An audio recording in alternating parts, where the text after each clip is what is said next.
அங்கே வாங்க வீட்டிலேயே எப்படி ரெட் ஒயின் தயாரிக்கிறதுன்னு பார்க்கலாம். இதுக்கு வந்து கருப்பு திராட்சை எடுத்து அதில் ஒரு ஸ்பூன் உப்பு போட்டு நல்லா கழுவிக்கோங்க. ஒரு 5 நிமிஷம் ஊறட்டும். அப்படியே ஊற்றி போட்டு இல்லை ஒரு 5 நிமிஷம் ஊருக்கு அது தேவையான பொருட்கள் வந்து ஒரு கப்பு சக்கரை, நான் ஒரு 3/4 கப்பு சக்கரை எடுத்துக்கிறேன். இது வந்து கொஞ்சம் கிரேப்ஸ் இருக்குது, அதுக்கு தகுந்த மாதிரி எடுத்துருக்கேன். 3 பட்டை 3 ஏலக்காய் வந்து அப்படி பிச்சு வச்சிருக்கேன், உரிச்சு வச்சிருக்கேன். கிராம்பு ஒரு 5 6 7 எடுத்துக்கோங்க. இதுக்கு தேவையான வந்து கண்ணாடி ஜார் ஒன்று எடுத்துக்கோங்க. இது ஒரு 5 நிமிஷம் ஊறட்டும். காம்பெல்லாம் பாருங்கள், இது வந்து ரிமூவ் பண்ணிடுங்க.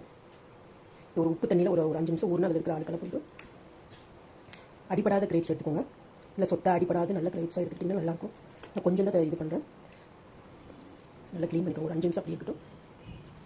நல்லா உப்பு தண்ணி ஒரு 5 நிமிஷம் ஊற விட்டு நல்லா கழுவி எடுத்துட்டு வந்தாச்சு. இதுக்கு வந்து நல்ல கிரேப்ஸ் எடுத்துக்கோங்க. அடிப்பட்டது உடஞ்சது அதெல்லாம் எதுவுமே போடாதீங்க. இது நல்லா கழுவி எடுத்தாச்சு. அப்படியே வந்து சக்கரை போட்டுக்கோங்க. தேவையான சக்கரை, பட்டை, 3 ஏலக்காய், ஒரு 6 7 கிராம்பு போட்டு அப்படியே கையிலேயே பழஞ்சிக்கோங்க. இதுக்கு ஈஸ்ட்லாம் தேவையில்லை, இதுவே போதும். நல்லா பழஞ்சிக்கோங்க. கையிலேயே பழஞ்சிட்டு ஒரு கண்ணாடி ஜாரில் மட்டும் போட்டு ஒரு துணியை போட்டு கட்டி வச்சுருங்க. ஒரு 1 வீக் வச்சும் போது நான் ஒரு 3 டேஸ் மட்டும் வைக்கிறேன். அது 3 டேஸ்லேயே நல்லா புளிச்சு வந்துடும்.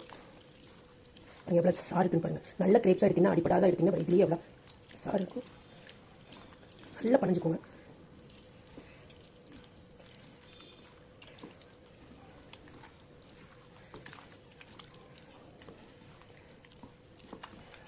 சக்கரை கரை அளவுக்கு கூட பழஞ்சிக்கோங்க. பாருங்கள், நல்லா பழஞ்சாச்சு. இப்போ கண்ணாடி சாறு வந்து நான் க்ளீன் பண்ணி வச்சுருக்கேன் வச்சு. இப்போ வந்து அதில் எடுத்து ஊற்றிக்கலாம். நல்லா அது நல்ல கிரேப்ஸ் இருந்துச்சுன்னா அதுலேயே நிம்ம சாறு இருக்குன்னு கையில் புளிஞ்சு எடுத்துக்கிட்டு கண்ணாடி ஜாரில் ஊற்றியாச்சு. இவ்வளோ இருக்குன்னு பாருங்கள். இவ்வளோ தான் இருக்குது. ஆனால் இதுக்கு இவ்வளோ கேப் வேணும். நல்லா ஒரு 1 வீக் வச்சிங்கன்னா நல்லா புளிச்சு இவ்வளோ வந்துடும். அதுக்கு இவ்வளோ கேப் வேணும் கண்டிப்பாக. இப்போ வந்து ஒரு வெள்ளை துணி எடுத்து நம்ம இதை அப்படியே வெள்ளை துணியில் இதை அப்படியே போட்டு ஒரு ரப்பர் பேண்ட் போட்டுக்கோங்க. பாருங்கள், இதுக்கு இவ்வளோ கேப் வேணும் புளிச்சு வர்றதுக்கு. அதனால் ஒரு வெள்ளை ஏதோ ஒரு துணி எடுத்து போட்டு இப்படி போட்டு கட்டி வச்சுக்கோங்க. மேலே மூடி கூட போட்டுக்கோங்க. அப்படியே 1 வீக் விட்டுருங்க. ரெஸ்ட் விட்டுருங்க. 1 வீக் நான் ஒரு 3 டேஸ் மட்டும் வச்சுட்டு காமிக்கிறேன். இதுக்கு இவ்வளோ கேப் வேணும் இந்த பிடிச்சி வர்றதுக்காக.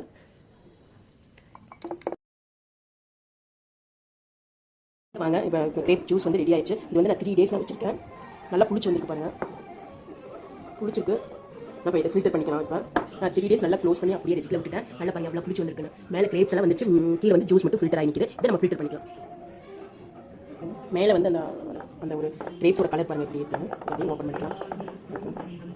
பாருங்கள் இப்போ குளிச்சு வந்துட்டு பாருங்கள். இப்போ அப்படியே வந்து ஃபில்டர் பண்ணிக்கலாம்.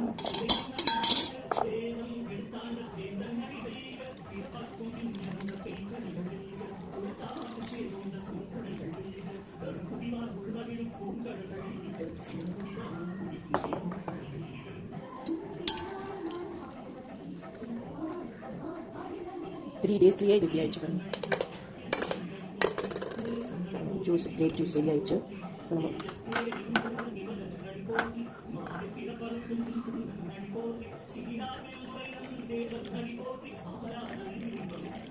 ரெடி ஆயிடுச்சு பாருங்க.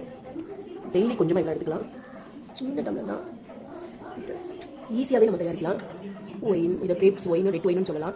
ஆனால் நோ ஆல்கஹால். இது ஆல்கஹால்லாம் இல்லைங்க. இதில் வந்து நான் ஈஸ்ட்டு இதெல்லாம் எதுவுமே போடல. வெறும் ஏலக்காய், பட்டை, இதை போட்டிருக்கேன். கிராம்பு, சக்கரை, கிரேப்ஸ், அவ்வளோதான்.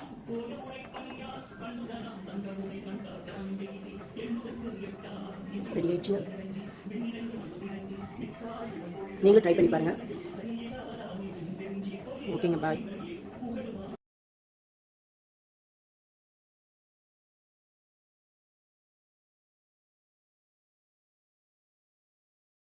பாருங்க, ஒரு 400 கிராம் கிரேப்ஸ் போட்டு இவ்வளோ தான் வந்திருக்கு ஜூஸ். சூப்பராக அவ்வளோ டேஸ்ட்டாக இருக்குது. நீங்கள் கண்டிப்பாக ட்ரை பண்ணி பார்த்துட்டு நீங்கள் எப்படி இருக்குன்னு கண்டிப்பாக சொல்லணும்.